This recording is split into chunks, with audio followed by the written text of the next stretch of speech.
Fatherhood is the latest Kevin Hart-led film that is based on the 2011 memoir, Two Kisses for Maddy, a memoir of loss and love, by Matthew Loughlin.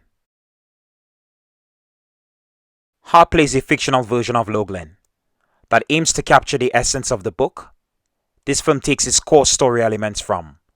When the first trailer for this film was released, I expected a heartfelt story that would tug at my heartstrings. And they do just that, but a lot more. And I really think everyone involved in this movie, from the cast to the creative team, delivers on that promise.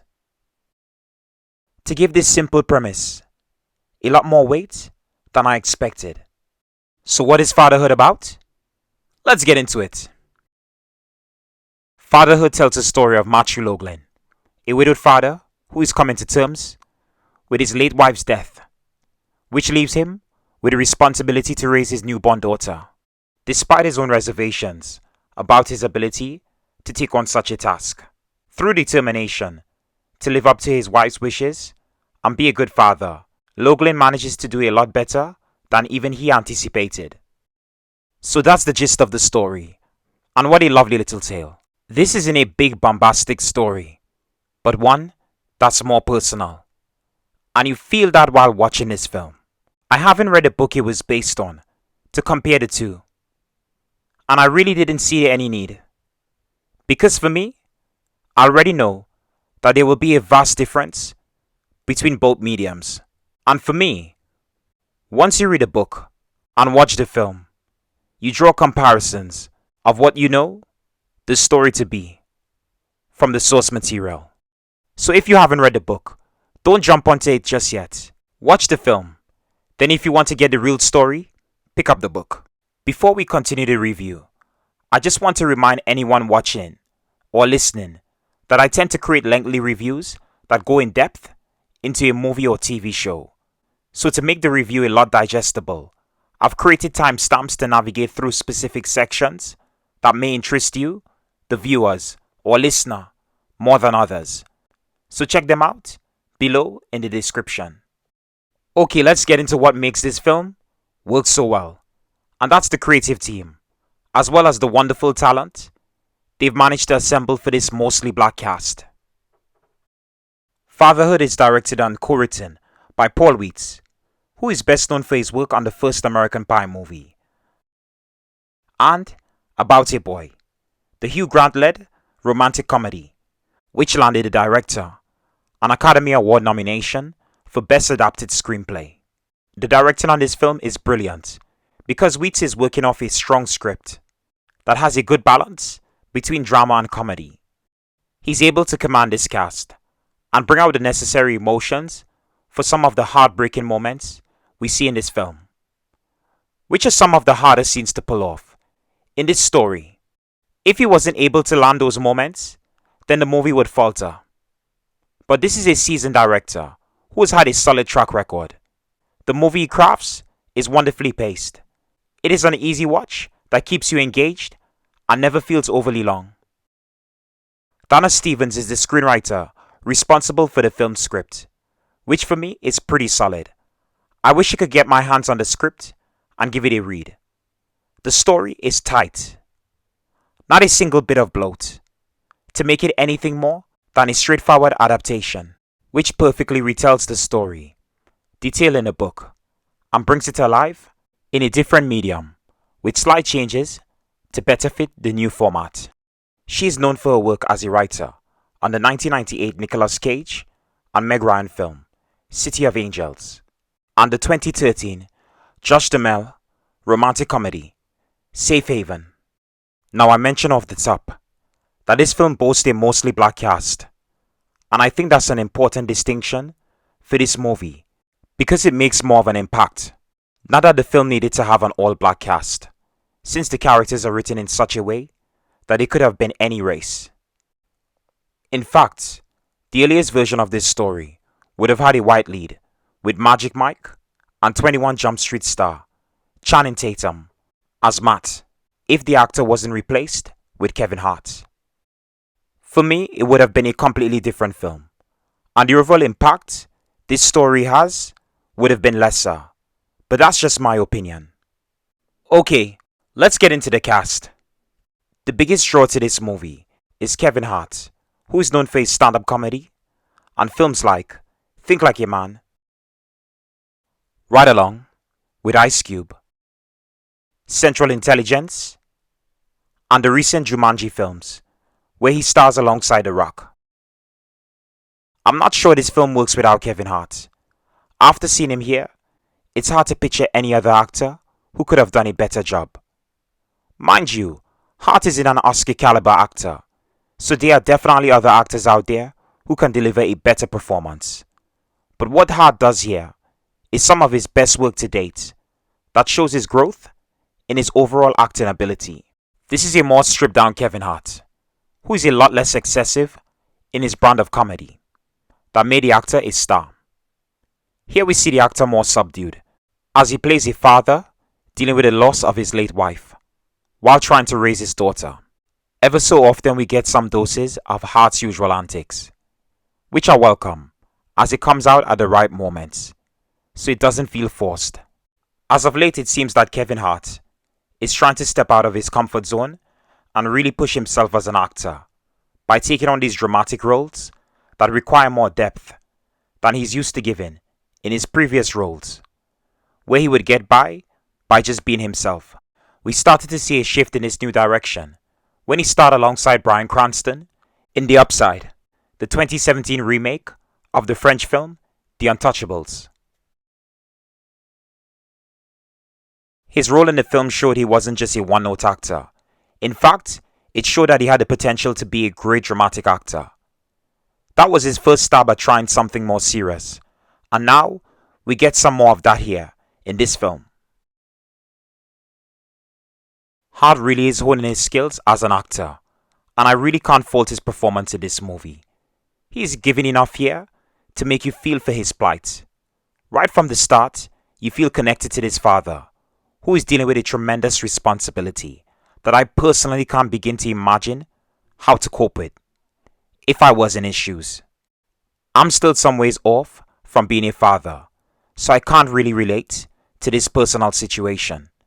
But I know that I'll definitely do everything in my power to do right by my child or children by being the best father I can possibly be for their sake. Matt is the kind of father that I would strive to be. He's someone who has his own shortcomings, but doesn't let that stop him from doing what's necessary to raise his daughter. She is his world. Everything he does is for her benefit. What he does for Maddy is nothing short of amazing, and I love the way he's able to overcome his grief by finding purpose, raising his daughter. Seeing his journey dealing with his emotions over his wife's passing to the point where he's able to move forward, it's a big step in a single father's life that's necessary. I think Kevin Hart is channeling his own experience as a father into this role. The actor is the father of 4 children, so he has plenty of experience raising kids of his own, albeit with help from his partner, but still it's enough to give him an understanding of what it would be like to raise a child on his own. But more importantly, how to deal with kids, which is why he's able to easily work with the child actress playing his on-screen daughter. I'll talk more about the actress in her own breakdown in just a minute, but for now, let's focus on Matt, Hart's character. Although, there will be some areas which extend over to Maddy's section of this review. Hart's relationship with his daughter is the heart of this movie. No pun intended. The actor's chemistry with Melody Hurd, who plays his daughter, is one of the sweetest father-daughter relationships I've seen in a while. Their chemistry together on screen is just wonderful to see. There's so many moments between the two that go a long way in cementing their bond, making you feel that strong connection, and other moments that put it through a ringer, that makes us, as an audience, feel emotional towards the whole situation, threatening their relationship. I just love the simple moments that go by in the film, which are both comedic yet informative in the way it shows us how Matt is coping with raising a daughter and learning as best as he can. After his mother and in-laws leaves, and he's fully left on his own to deal with Maddy, it's where we truly see him taking charge and fully coming to grips with fatherhood. Something that a single father really struggles with at first, before he eventually learns from tips and experiences. There's a wonderful scene where he goes to a group dedicated to new mothers and asks for advice, and seeing their tips work in his favor is really great. It's one scene that I wish we had more of in this movie, because I like the idea of a single father being in the company of women who have experience raising children. In fact, it made me wonder what it would be like if it was a group of dedicated fathers coming together and forming a community to share advice on raising their newborn kids. The scene with Matt doing his daughter's hair also offers up some laughs, since he has no experience handling hair, and the results before he gets it done to a presentable state makes for a fun watch. Now, I mentioned earlier that there are moments that enforce their bond, and others which put it to the test, and that comes much later in the film, where we see Matt in a moment of happiness accidentally neglects his daughter. It brings about his worst fears and leads him to pushing away someone important to him and Maddy. This later escalates and leads into an argument that makes him doubt his approach in raising his daughter. He comes to a point where he feels like he's robbing her of her happiness, and that results in a difficult decision. At that point, you'll feel like your heart has had enough of a beating. Well, it all gets resolved in a satisfying conclusion. No spoilers, but you'll have tears in your eyes and a huge smile. It's not that often we get to see films that focus on single fathers, let alone single black fathers. Off the top of my head, there's two that come to mind: Idris Elba in Daddy's Little Girls, and Will Smith and his son Jaden in The Pursuit of Happiness. See, there's not that many films like this. They're a rarity in comparison to the countless movies about single mothers, which I appreciate the focus on the mums. But we could really use more movies that show single fathers in a positive light. Come on, Hollywood. We can get plenty of films where we see deadbeat or neglectful black fathers. And yes, they do exist, but that is nowhere reflective of black men everywhere as a whole. Let's get more stories showing us better representations of black men. It's not that hard to change the perception. It's not that hard to flip the script. Okay, next up, we have to talk about Melody Hurd. Without her, this film doesn't work. She's instrumental in showcasing the father-daughter dynamic we see between her character and Kevin Hart's. It's no easy task getting a child actor who can act their age but also tap into their emotions to give a deeper performance that conveys their emotional state in different situations. But Melody Hurd manages to do both, which is a testament not just to the direction, but the young star's ability at such a young age.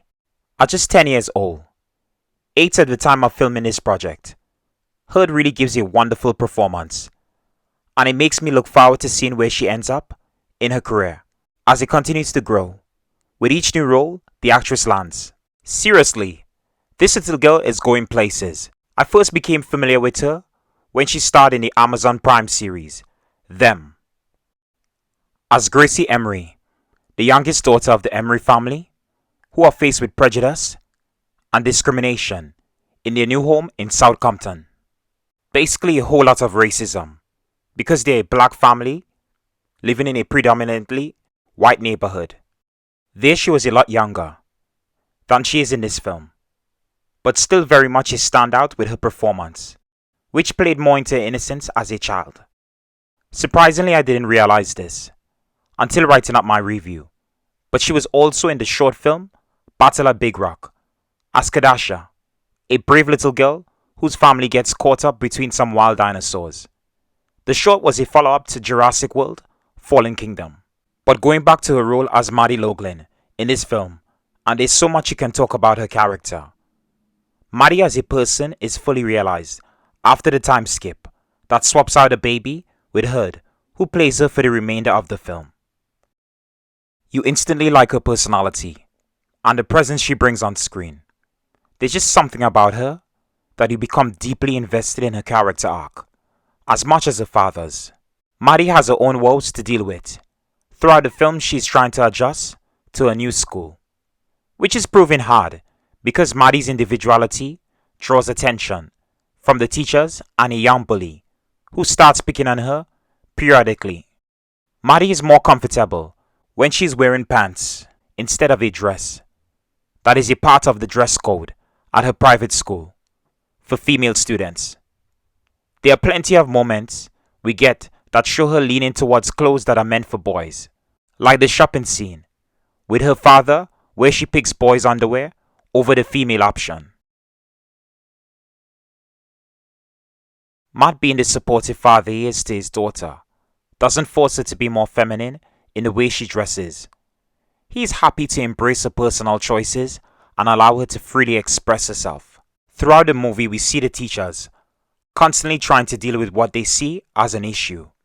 And I love how Matt deals with the matter to finally put it to rest and give his daughter the same acceptance she has at home in her school life.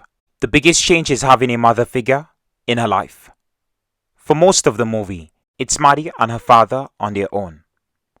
And while Matt does his best to keep the memory of her mother alive by gifting her a necklace meant for his late wife, in hopes that she will feel connected to her mother, it's something that the young girl appreciates and holds dearly. But when Swan becomes a part of their life, it's a significant change that even Matt is worried his daughter might not accept. But not surprisingly, things work out well between Maddy and Swan. The two manage to bond quite naturally and become good friends. I'm not sure how the real story between Maddy and Swan played out in real life, but seeing their bond in this movie is everything.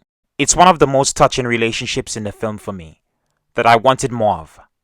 I just love the maturity that Maddy seems to have in a situation where she's faced with a stranger who will end up taking time and attention that her father would dedicate towards her. But as unsure as she feels about this new lady in their life, she's able to get past the initial introduction stage and accept her because she feels at ease around her. Especially as Swan genuinely wants to forge a relationship with Maddy. That's not just out of obligation. I like that Maddy doesn't see her as a threat, which is something that other films play into a lot. When a new woman appears on the scene and there's an upset in the norm, the child then becomes the father's secondary focus and ends up neglecting his daughter in favor of his new lover, who demands all the attention. This then forces the child to be at odds with the new woman. And you get the picture. Thankfully, we don't get that long drawn out drama between the two. There's so much more I can discuss about Matt or Maddy, but then I'd end up giving away too much, even with all I've compiled into this review. There's still lots to talk about for both of their characters, but I think it's time we move on to the rest of the cast, who deserve some attention for what they are able to add to this film, which lends support to our leads. Alfre Woddard is always a win for any project the actress is attached to. And here, she's just as brilliant as any of her other roles in the past. The former Luke Cage actress plays Marion, Maddy's grandmother and Matt's mother-in-law. Of the two grandmothers featured in this film, she gets to have a larger part to play in the overall narrative.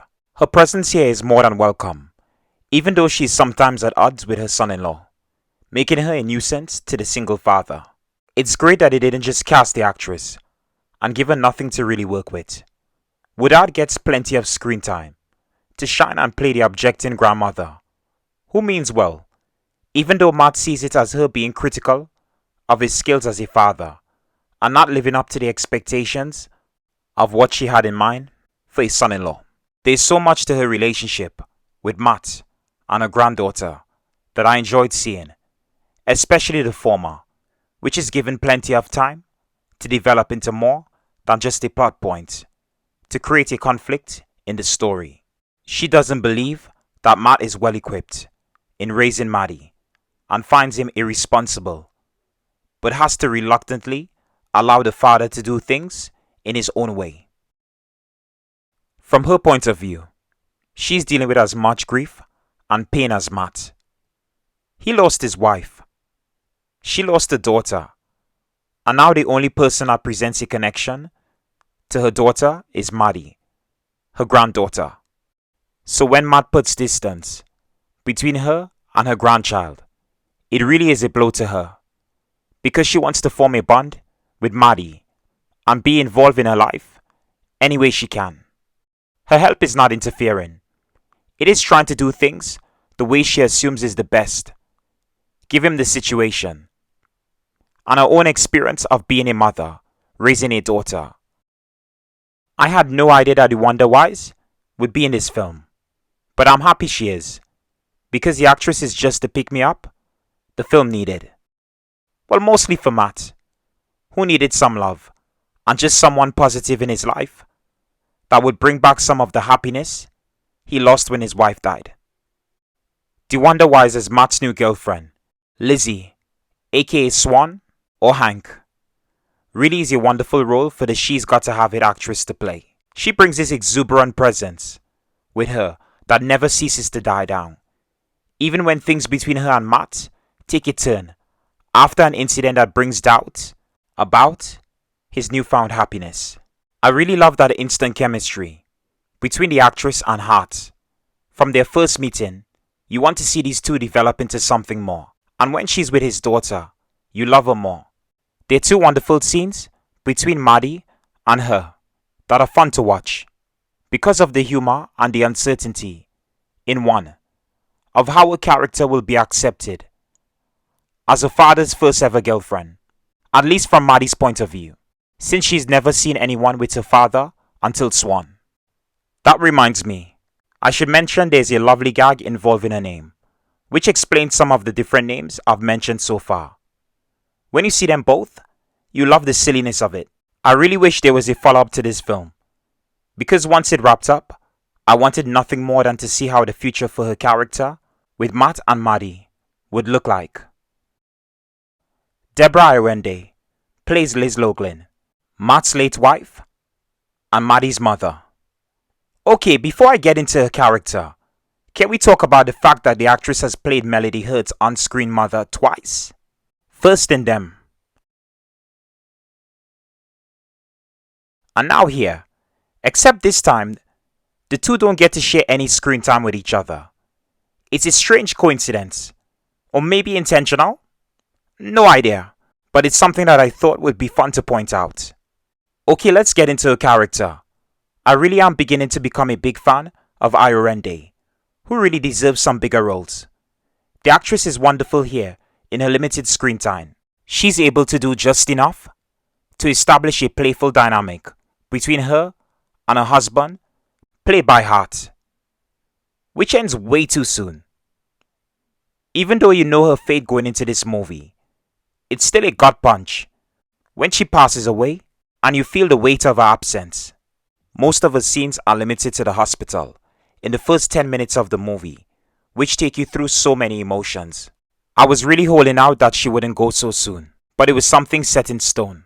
If there's any gripes I had with this movie, and there aren't that many, is that I wish they had some flashbacks or something, just to have the actress involved more in the story. But having her absent for the rest of the movie and only being mentioned in passing or outright talk about her helped to create that atmosphere of loss. Frankie Faison pops up as Mike, Marion's husband and Maddy's grandfather. The actor really doesn't have much to do, since his wife is the one the film really focuses on more. He does, however, have one scene where he makes his wife come to a realization that I love. It's an incredible moment that I'm glad he gets to be the one who sets his wife straight and changes the course of a relationship with someone who she has misread for way too long. Between him and his wife, he has a better relationship with his son-in-law, and I love seeing him give sound advice to the young father, especially at a time where Matt needs those words of encouragement. I really wish we had gotten more of Faison because he's just a wonderful actor to have, even in his small part.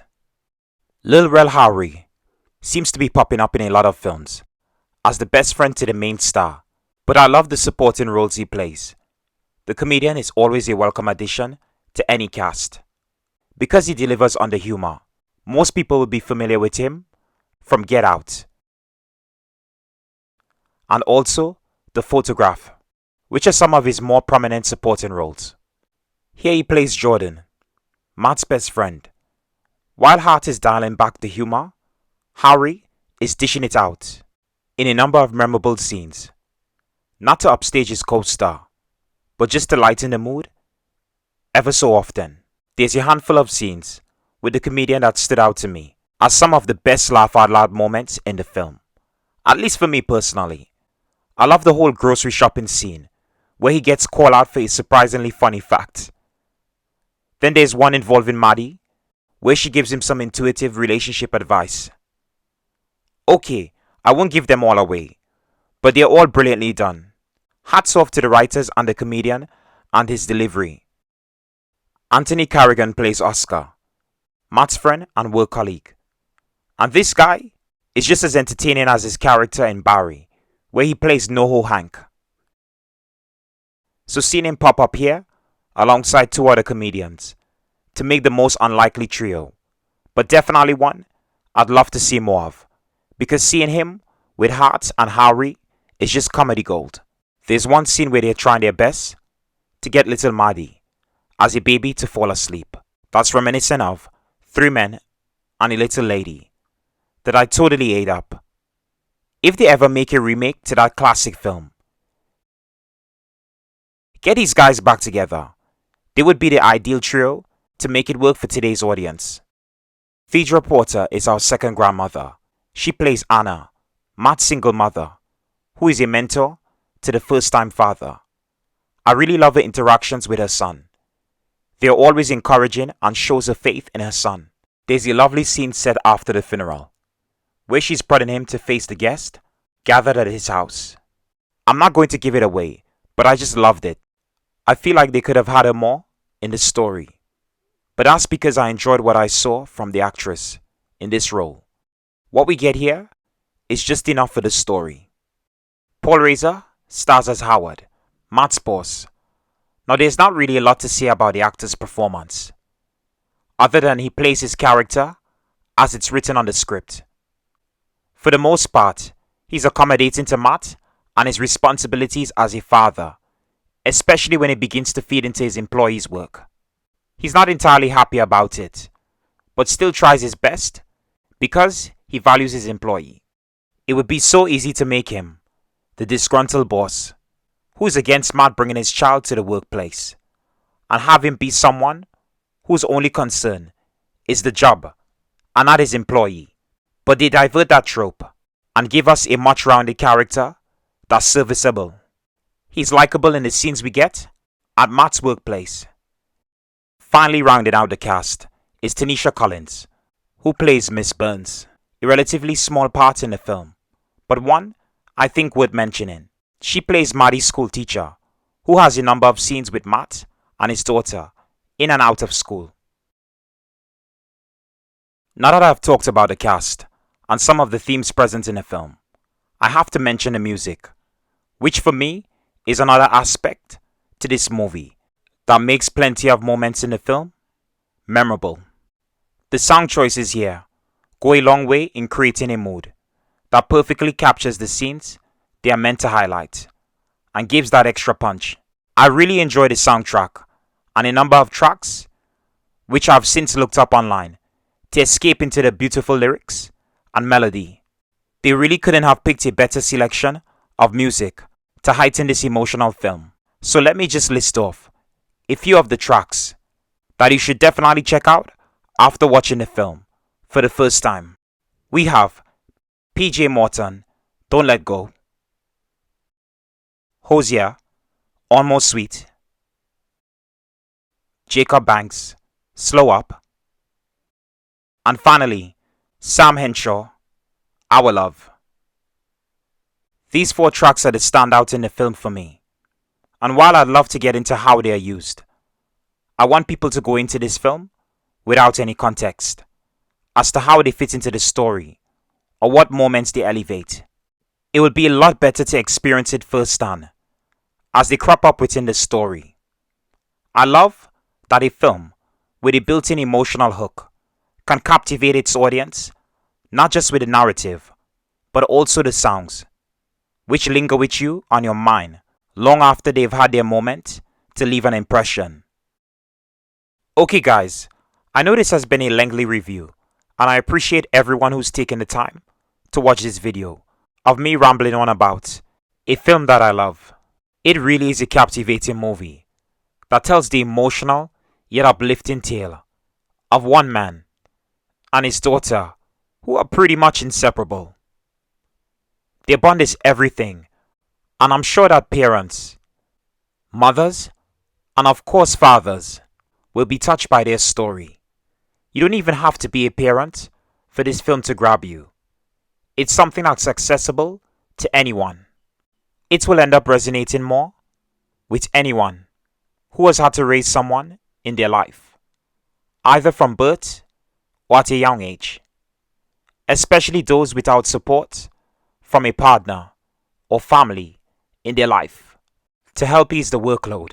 Being a parent is a full-time job and one that demands so much in terms of time, energy, and finances. Oh, and love. You can't forget the love. The real-life mother Maddy will no doubt be very moved by what the filmmakers have managed to create from their story. There might be some liberties taken, but this more or less covers their story with great care. It was a great choice to make the film versions of Matt and his daughter black, which followed through with the rest of the cast. Mostly, it's a great way to have some positive representation for the black community, which has rarely had these kinds of films that celebrates fatherhood. Having Hart in the lead, and of course a platform like Netflix, will allow it to be seen on a global scale.